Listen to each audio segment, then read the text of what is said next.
Olá, é uma alegria muito grande estar nesse novo episódio do IMOcast, produzido pelo IMO Brasil. Uma alegria muito grande trazer convidados aqui que a gente possa falar sobre empreendedorismo, liderança, inovação, na pegada do jeito IMO de ser.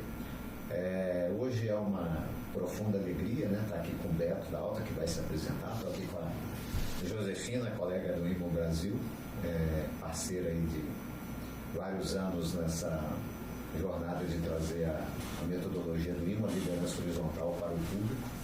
E aqui é um local de bate-papo, de encontro de pessoas que o objetivo é trazer luz sobre entrevistados e extrair elementos que sejam favoráveis, assim, no sentido de colher histórias de vidas e profissionais nesse sentido todo. Para a gente hoje é uma celebração aqui, porque há um valor sentimental muito grande de estar com o Beto aqui. Parceiro, membro da comunidade do IMO, fizemos a consultorias, eles também nos prestaram serviço. Esse logo é produzido pela Alta Comunicazione, essa belíssima caneca, todos esses aspectos visuais foram produzidos pela Alta Comunicazione, e hoje é padrão que a gente está levando hoje para o IMO internacional. Então é algo muito bonito e tem toda uma relação muito profunda com o Beto aqui. Então é um encontro de gente amiga, né, de estar aqui com o Beto e possibilitar isso, né. Eu queria falar um pouquinho, que a Josefina fale algumas palavras e depois a gente passa para o Beto se apresentar, né. Diálogo é um dos pilares que o IMO se baseia, e a Alta nos ajudou muito nesses processos de diálogo, principalmente no sentido de nos ajudar a comunicar quem somos para o mundo. Então é um prazer estar aqui nesse novo episódio do IMOcast com o Beto e levar essa experiência tão rica dele como empreendedor e como líder. E meu nome é Josefina, eu estou no IMO já há mais de 10 anos, e o IMO tem um norte que é em liberdade, fazer o bem, respeitando aquilo que já existe nas organizações. Então, muito bom ouvir como é que está o Beto, como é que está a aula. Bom, primeiro, obrigado pelas palavras, por tudo. Também é uma alegria muito grande estar aqui, né? Acho que é isso mesmo, Paulo. Somos cúmplices aí de uma jornada muito, muito interessante. Devo muito ao IMO também, né? Pelo desenvolvimento, não só pessoal, como da empresa. E, bom, eu sou o Roberto Martim Furlan. Todo mundo acha que é só Beto, mas tem um nome aí. Nasci em São Paulo, mas só nasci, já fui para Jundiaí, então infância, adolescência foi em Jundiaí. Vim para Ribeirão Preto fazer faculdade. E aqui conheci minha esposa e aqui estou, né? E é engraçado porque Ribeirão Preto, né? Eu lembro, eu cheguei até a passar em faculdades, universidades mais próximas lá, em Campinas e em São Paulo, que fica do lado de Jundiaí. E numa conversa informal com meu pai, ele falou: olha, para ser alguém na vida você precisa sair de casa. Mas ele foi muito, muito seco e muito objetivo nisso, mas com carinho, né? Eu falei: então tá, então eu vou para Ribeirão Preto, porque eu passei lá e vim para cá. Aqui começou a minha história de empreendedor. Antes funcionário, mas depois já comecei a empreender. Bastante interessante. E como foi essa questão de surgir a Alta Comunicazione dentro desse processo? O Paulo, de vida aí. Eu antes da Alta, eu tive já uma outra empresa que chamava Yellow In, onde eu fui sócio junto com a Marlene Bergamasco, uma grande profissional. E nesse caminhar da Yellow In, eu conheci o Dino Frantini. O Dino, ele estava buscando um parceiro no Brasil e ele convidou para a gente ser sócio. Num primeiro momento não deu certo, depois ele tentou comprar a agência e também por alguns motivos não deram certo, mas a gente cultivou uma amizade E quando eu saí da sociedade da Yellowin, eu liguei para ele, falei, agora podemos ser parceiros. Foi aí que começou a Alta Comunicazione, Publicità e Comunicazione, né? A gente formou uma rede independente de agências internacionais, então tinha a Alta, eu acho que ainda tem a Alta em Bruxelas, Itália e Brasil, comigo e com o Zé Patudisco, a gente montou Ribeirão Preto e São Paulo, né? E a gente estava ampliando essa rede internacional para a China. Então a gente estava montando uma Alta lá também, e foi quando a Itália entrou num processo, se eu não me engano, 2009, num processo, uma crise grande lá. E aí a Alta, que era tocada pelo Dino, né? Ela quebrou. E aí essa expansão deixou de existir, né? Porque ele que era muito à frente disso, ele que fazia a amarração com os outros países, assim como ele fez comigo.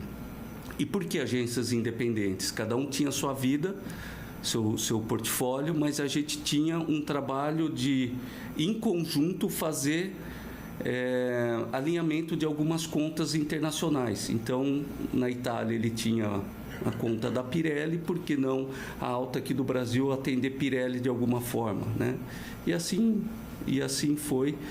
Mas é engraçado que a jornada da Alta Brasil ela foi muito pautada pelo nosso sucesso, pelo nosso network, e a parceria internacional só foi uma chancela. Ela não trouxe negócios, mas isso nos possibilitou trabalhar com grandes clientes, principalmente no início, né? Ainda trabalhamos com grandes clientes, mas principalmente no início foi importante essa história para a biografia da Alta. E eu, assim, quando a gente se conheceu e foi trabalhar na sua consultoria na Alta,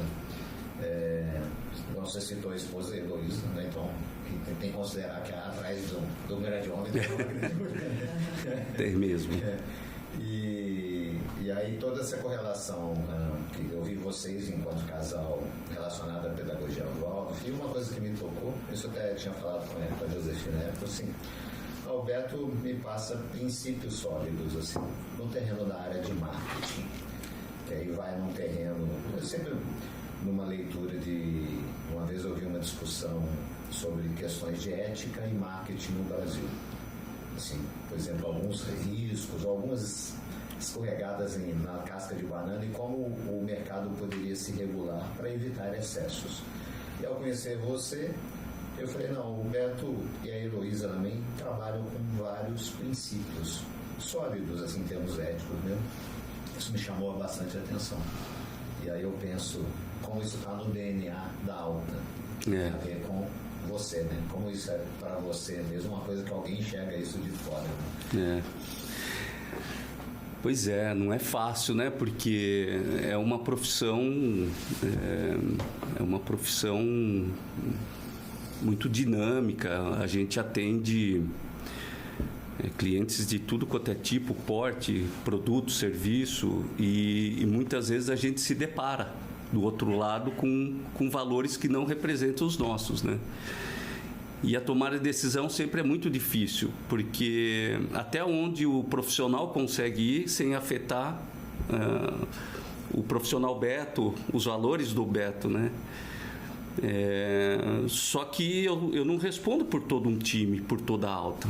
Então já tivemos vários conflitos de até onde vamos com esse cliente, paramos por aqui, não paramos, porque na profissão a gente se depara toda hora com a falta de ética, né? E a falta de ética, como que eu posso vender um produto se eu não concordo com aquele produto, né? É muito difícil, mas era uma visão às vezes do Beto e não do time, né? Mas nós já temos uma história interessante que a gente teve um cliente, ele ia lançar um produto, ele achou uma brecha nas regras, eu não vou saber de que órgão que foi. Ele ia lançar um produto com muita cafeína, muita cafeína. E estava na moda dos Red Bulls, né? E ele ia lançar, não era um Red Bull, era como se fosse uma bala com excesso de cafeína. E o Zepa, meu ex-sócio, na época, ele tinha um problema cardíaco. Ele falou: Beto, se eu tomar isso eu morro. Eu falei: verdade? Ele falou: se eu tomar isso eu morro. Eu falei: cara, então tá dada a resposta, né? Ele falou: mas que responsabilidade do outro lado, né? E aí a gente parou. Só que o time, eu falei: mas como, Beto? Cara, campanha pronta, ideia legal, produto de balada, vai dar visibilidade pra gente. E a gente falou: não tem condições, que jeito, né? Então é uma linha tênue, sempre foi, né? Mas a gente sempre tenta ser o mais verdadeiro consigo, né? Para saber a hora de parar. Mas isso chama atenção bem no começo, até porque é algo que permeia também. O Miguel, que é parceiro aqui no IMOcast, né? Foi sócio. Sim, grande parceiro. Irmanado do Beto lá, e também o Miguel participa dos mesmos valores.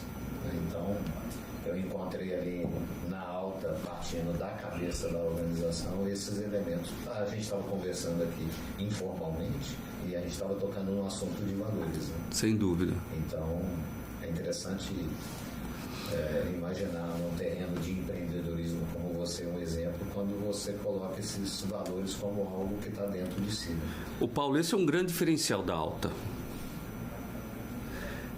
Isso sempre foi enraizado, e a gente está com uma campanha de 20 anos no ar, onde a gente evidencia esses valores. Quem está lá dentro tem que fazer eco esses valores, né? Então, hoje eu diria que esse é um grande diferencial da alta, né? Trabalhar de forma muito ética. Erramos como todo mundo, mas a gente não abre mão de algumas coisas. Isso é inegociável, né? E é engraçado que quem está do lado de lá percebe isso e recua. Hoje está mais evidente isso. Está estampado não só na figura do Beto, do Zepa, do Miguel, do Celso, que sempre foram à frente mas hoje está muito estampado na equipe, na entrega, né? Então, eu considero isso, acho que até um tesouro aí que a gente conseguiu deixar no nosso legado, esse olhar de ética, de cuidado com o que a gente está fazendo e deixando para o mundo, né? É interessante, então, nessa celebração de 20 anos, você está aqui passando isso para todo mundo. Pensando nesses 20 anos, se você olha, o que foram marcos na biografia da empresa durante esses 20 anos? Se você fosse identificar 2 ou 3 momentos que foram marcos de desenvolvimento. Toda a iniciativa ela nasce com um impulso, né? E aí, para ela continuar, ela precisa de um novo impulso, senão ela tende a cair, né? Você identifica aí que foram, nesses 20 anos, pontos importantes que para você é legal ressaltar. Todo início é muito bom, né? O impulso é muito genuíno, é muito... A gente não tem nem clareza o que move a gente, né? A Alta começou comigo, com o Zepa Tudisco, infelizmente falecido Zepa, um grande parceiro, uma pessoa incrível. E a gente começa a nossa jornada de forma tímida, porque ele fazendo uma mudança grande de vida, vindo de São Paulo para Ribeirão, e eu num momento quase saindo da profissão, né? Porque eu estava saindo da sociedade, estava cansado de algumas coisas, e a gente falou, vamos começar, mas vamos começar de uma forma muito sem planejamento, Mas foram acontecendo coisas tão interessantes que o universo vai conspirando de uma forma tão clara, ao ponto de eu pegar o telefone, ligar para o Dino Frantini na Itália e falar, vamos começar a alta aqui. Então, o marco foi...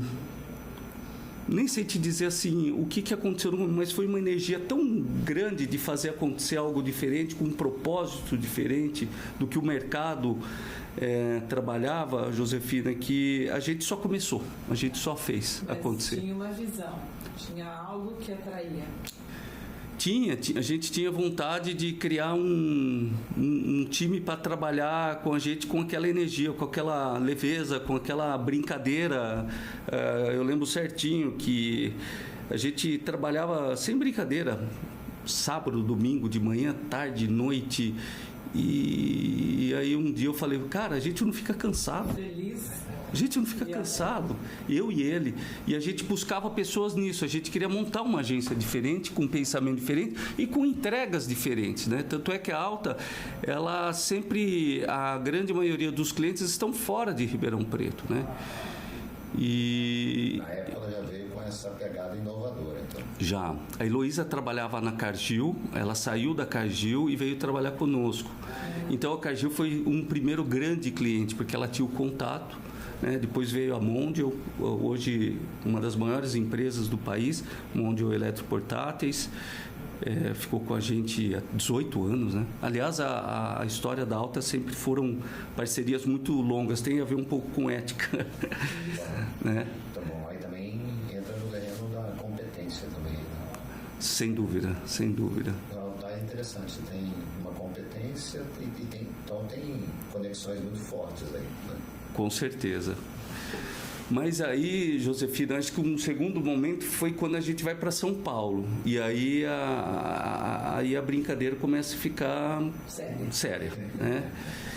E a gente vai para São Paulo de uma forma muito tímida, só avançando uma equipe comercial, mas a cozinha industrial toda aqui, né? A equipe toda aqui.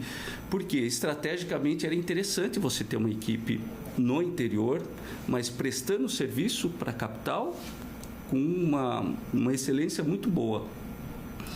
Isso foi dando muito certo e a gente foi crescendo. O segundo momento foi quando a gente... Um marco para mim foi quando a gente começa a ampliar tanto as nossas entregas que talvez em 2010 a gente já começa a trabalhar marketing digital, onde estava encaminhando. Depois a gente já monta uma produtora interna para atender nossos clientes. Na sequência vem uma empresa de e-commerce. E aí eu acho que deu uma desestruturada, no sentido de crescemos muito, dávamos conta, mas aí começou a ficar pesado. E aí eu acho que é onde a gente volta um pouquinho para dentro, né? Onde a gente conhece o IMO, a gente começa a refletir algumas coisas, o que faz sentido, o que não faz. E aí há uma mudança muito grande de pessoas, né? Sai muita gente, entra muita gente, e aí começa uma nova fase, eu diria. E agora a gente está no meio de uma outra mudança. Né? E como a gente estava conversando lá, assim, o segmento ele sofreu uma mudança muito grande a partir dos aspectos da tecnologia e das redes sociais dos últimos anos. Sim. Então tem uma transformação radical que a gente está vivenciando aí, e tudo muito rápido, né? Esse é um aspecto que muito rápido. Bem acelerado. Mas a gente já está vivendo a decadência desses canais digitais. A gente já vê uma nova mudança acontecendo, né? Não é sustentável esse tipo de comunicação, né? Onde os algoritmos apontam o que temos que ler, o que temos que saber, o que temos que seguir, né? O cérebro não foi feito para isso, né? A gente já vê um esgotamento total desses canais, onde se coloca a criatividade de lado e coloca-se sempre o racional, o lead, o que precisa ser entregue, o que o outro quer ouvir. Sabe, hoje as plataformas digitais apontam o que a gente tem que fazer, que criar, que tipo de post, que tipo de vídeo. Isso é péssimo. E onde fica o eu? E onde fica a criatividade? E onde fica o que tem que ser feito? E onde fica, enfim... A alma da pessoa. Exato, né? Os profissionais estão sofrendo muito, os profissionais de comunicação estão sofrendo muito com isso, né? Mas a gente já está nessa transição também, Paulo. É uma transição... É muito rápido tudo hoje. Mas a gente já está vendo o declínio das redes sociais para esse tipo de canal, de veículo de comunicação. A gente já está vendo uma decadência. É interessante você falar nisso, porque quando a gente montou aqui o IMOcast, a gente pensou assim, não, o foco, a luz tem que estar no entrevistado, não no entrevistador. Ele tem que ser discreto. É aquele ser humano lá que tem que aparecer. E aí nós estamos numa época que evoluiu assim para oferecer aquilo que as pessoas querem, mas onde que também está o genuíno, o autêntico? Não é o que o outro tem que falar, o que o outro quer ouvir. A gente quer partir do princípio, a gente quer ouvir aquilo que é autêntico, que é genuíno, que é verdadeiro, né? Então, assim, é interessante, acho que tá todo mundo cansado disso, né? Está tendo um certo cansaço dessa... A gente nunca teve tanta informação e nunca foi tão mal informado, né? Hoje é isso, é o jeito de se comunicar hoje. Antigamente, na comunicação, a gente tinha poucos veículos de comunicação. Então, a gente tinha televisão, a gente tinha o rádio, a gente tinha a revista, o jornal, o panfleto. E você buscava a informação ali. Se ela era real, autêntica ou não, cabia cada um fazer o seu filtro ali, mas era como se comunicavam as marcas, as pessoas, as ideologias. Hoje, cada um pode ser o seu canal próprio de comunicação. Você pode montar o canal do Paulo, da Josefina, e você fala o que você quiser. Eu falo o que eu quiser, eu falo o que eu quiser da Alta. A Alta é minha, eu falo o que eu quiser. A regulação mudou. Então, isso piorou, porque quem tem entendimento, dinheiro, capacidade, vai fazer um bom conteúdo. Esse conteúdo vai atingir muitas pessoas.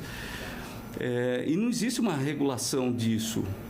Existe o bom senso. Agora estamos também na fase dos influencers, do marketing de influência, onde as personas se comunicam para marcas e serviços e pessoas também, né? Então a gente está num terreno complicado de excesso de informação, porém com uma qualidade de informação muito ruim. Não que não tenha boas informações, mas na grande maioria a gente está vendo enxurrada de fake news, mentiras. A gente está vivendo um período político aí, estamos vendo o que está acontecendo aí. Para onde vai isso daí? Por isso que eu falo, esses canais já estão saturados, Paulo. Já está em fase uma nova mudança, né? Porque isso não é sustentável para ninguém, para quem faz e para quem está do lado de cá, né? E nós, como empresa de comunicação, no meio desse tiroteio. E do lado de lá, os clientes, que são representados geralmente pelos departamentos de marketing, perdidos, muito perdidos, né? Então, a gente está vivendo uma fase cruel da comunicação, da boa comunicação. Hoje está muito difícil você falar que existe um produto bom a ser consumido, existe um serviço ótimo a ser percebido, porque a gente está no meio de um lamaçal de coisas, né? Cabe agora a nós, profissionais, a entender e dar destaque para isso. Está muito desafiador hoje a comunicação, a profissão como um todo. Está muito desafiador. Mas considerando 20 anos de mercado, tem uma solidez aí que mantém a Alta.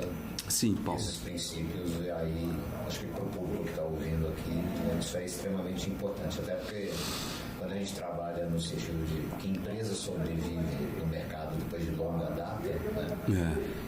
São poucas, né? E porque as que ficam muito tempo ficam, porque tem vários elementos favoráveis ali, como a pesquisa de cuidar da sua própria comunidade interna, de ficar antenado com as coisas do mundo, se reflete nisso como uma competência que leva a uma resiliência, né?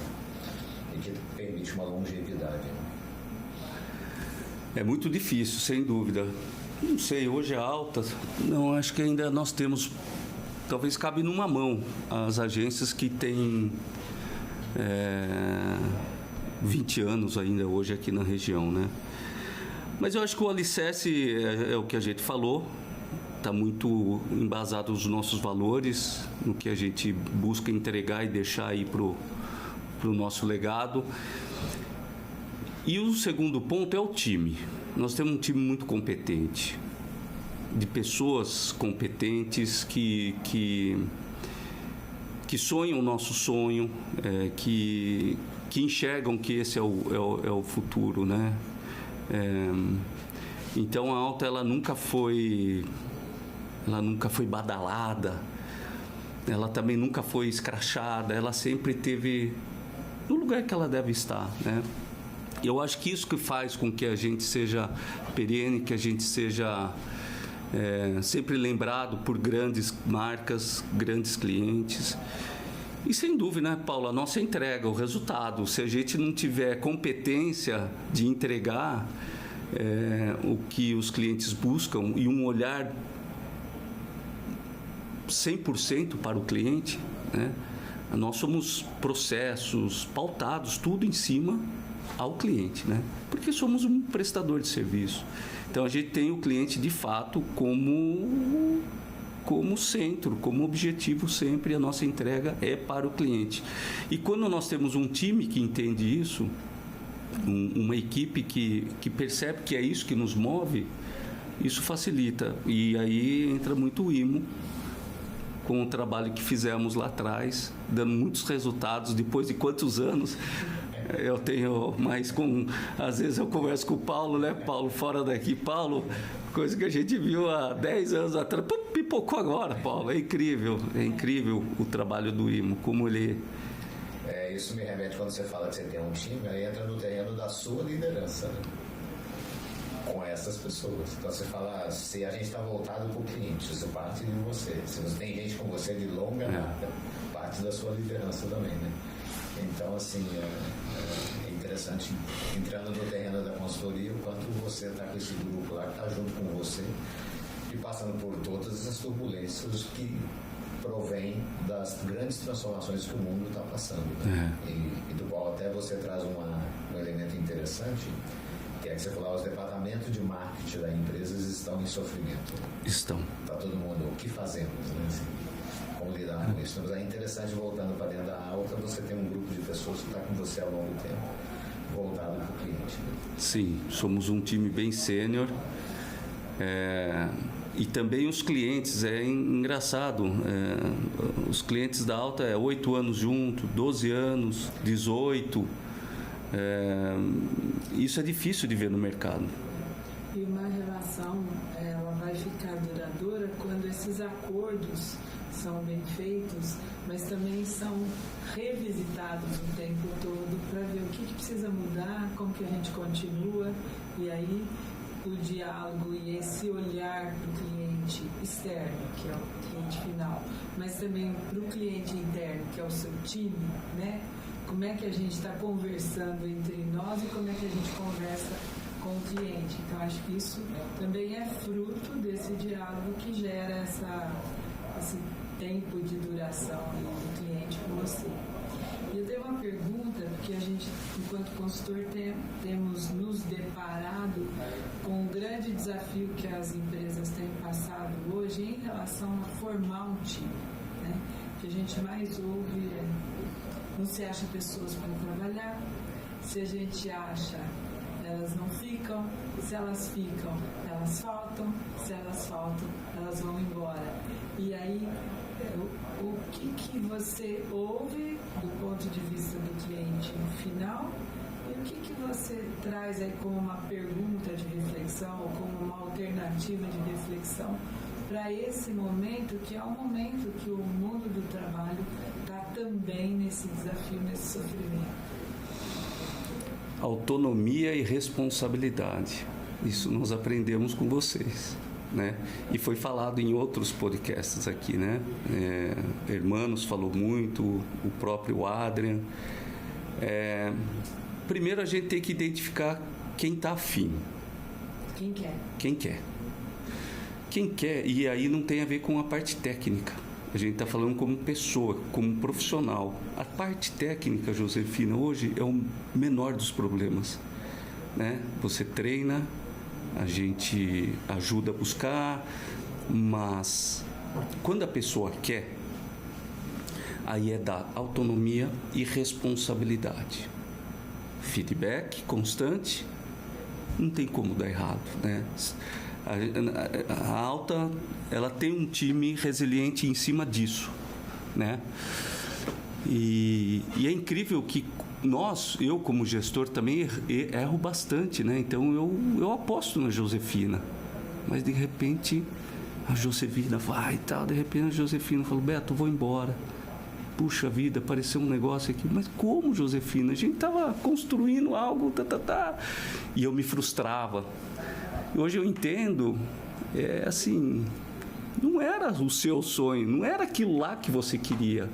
A única coisa que você não falou para mim, só isso, né? Então, quando a pessoa quer e você de fato consegue deixá-la trabalhar no que ela acredita, lógico, entra aí o horizontal, a liderança horizontal, mas tem uma verticalidade aí, em cima de responsabilidade. Então ela tem autonomia, ela tem responsabilidade e ela tem feedback. Poxa vida, né? É o que os profissionais que querem precisam. É isso, ter essa autonomia, essa liberdade, essa responsabilidade de trabalhar, de se desenvolver, alinhado com os pilares da empresa, com os valores, com a visão, com a missão. Então é assim que é a forma. Você está praticando. É assim que a gente consegue construir um time, é assim que a gente está há 20 anos, é assim que a gente é longevo, é assim que vai levar a gente para mais 20 anos. É assim. É interessante porque eu tenho visto no terreno do âmbito da consultoria de gestão, assim, a gente encontra várias coisas hoje, né? Ontem eu estava com uma consultora conversando a respeito disso, né? Você ouve muitas pessoas falando assim, pessoas no palco dando fórmulas mirabolantes, né? Assim, interessantes, mas eles não dizem como. Eles mostram gráficos, mostram indicadores e não mostram como. Você acabou de mostrando uma fórmula do seu terreno de liderança no sentido de que você estabelece relações de confiança com as pessoas. Ô Paulo, eu me deparo várias vezes com alguns clientes que vão fazer convenções de venda para buscar nomes de coach, para fazer palestras motivacionais. Eu não acredito nisso. Eu acredito zero em palestra motivacional. A não ser que seja para entretenimento, dar risada, sair energizado naquele momento. Mas a motivação nunca vem de fora para dentro. Eu não acredito em motivação que, poxa, esse cara me motivou, então agora eu vou fazer o meu melhor. Não. Vira fumaça. Não é? Então, é isso. A motivação está dentro de cada um, né? Enquanto a gente não pegar o touro à unha, a gente não vai se motivar para nada, né? Eu vou dar uma palestra recente agora para um pessoal e eu estou montando a minha palestra lá para quem está saindo da faculdade, né? E é sobre empreendedorismo. Eu sou um cara empreendedor, eu me julgo uma pessoa empreendedora, mas a grande maioria não é, né? Mas não tem problema, a gente tem que ser empreendedor da gente mesmo, né? Seja qual for a sua jornada como funcionário, como autônomo, E eu estou falando muito sobre isso, porque mas eu não sou empreendedor, não tem problema nenhum, mas você é dono de você mesmo, seja empreendedor das suas atitudes, das suas ações, do que você busca. Ponha isso como meta, vá em frente, não tem como dar errado, né? Como quando você descreve, eu penso em autonomia e a pessoa assume uma responsabilidade, e você colocou que ela empreende naquele terreno dela ali, e ela faz isso com autonomia. Então ela é empreendedora no terreno dela, né? E aí ela tem um espaço de liberdade, né? Interessante quando você fala que tem a questão da responsabilidade, por outro lado ela tem a liberdade de, junto à sua responsabilidade, sem dúvida, ser criativa, né? E participativa de algo maior, né? Pois é, então temos que assumir o que buscamos, o que queremos, importa se é empreendedor, se não é. A minha história de empreendedor é engraçada, rapidamente, não sei se nós temos tempo. Eu nunca fui muito bom de escola. Eu acho que tinha uns 13 anos, por aí, 12 para 13 anos, eu queria muito uma bicicleta. Eu venho de uma família que nunca me faltou nada, mas nunca sobrou nada. E meu pai falou, não vou te dar essa bicicleta, porque você está mal na escola e eu não tenho dinheiro, acabou. Eu falei, eu preciso dessa bicicleta. Eu morava do lado de um convento de freiras carmelitas, reclusas. Então, vira e mexe, tinha evento lá, então tinha muito carro. O que eu comecei a fazer? Tomar conta de carro. Sempre que tinha evento no convento, eu e meus amigos, a gente ia lá tomar conta de carro. Dá um trocadinho, então eu vou olhar o seu carro. E um dia minha mãe chegou, Beto, o que você está fazendo? O fulano de tal veio aqui e falou que você foi tomar conta do carro dele. Eu falei, mãe, estou levantando uma grana para... Você tinha quantos anos, tá certo? Acho que 12 ou 13 anos. O Beto da Alta já começou lá. Então, por isso eu falo, quem é empreendedor, não tem jeito, né? E aí essa coisa que o empreendedor só vê oportunidades, né? Então, você tinha uma necessidade que era a bicicleta e aí... vou buscar ela. O convento de freiras reclusas é aqui. É aqui. E, deu certo, eu comprei a bicicleta. Hoje, como está o empreendedor? Tá vivo. Às vezes eu tento abaixar um pouquinho a chama, mas é difícil. Quem muitos projetos, Josefina. Muitos projetos, muita vontade ainda. Para 2025, a Alta vai trazer surpresas também. A gente está montando novas alianças, estamos trabalhando o futuro aí para deixar para a eternidade a marca Alta aí, para quem continuar lá dentro. Mas continua acesa, sim, a chama. Continua. Um pouquinho mais cansado, mas continua. Tendo um bom time, né? Tendo um bom time, é isso. Acho que é isso. E desse tripé que você trouxe, né? Da autonomia, da responsabilidade também, do feedback, acho que a importância do cuidar e do ritmo. Então, não é feedback uma vez, não é autonomia uma vez, não é cobrar responsabilidade uma vez, mas ter um ritmo de cuidar e de sistematicamente fazer isso, né? Sim, sem dúvida. A gente está mais atuante com os líderes, né? Mas as organizações deveriam ter isso como prioridade para todo mundo. A gente ainda falha de não conseguir dar atenção para todos, né? Somos um time razoavelmente grande, então...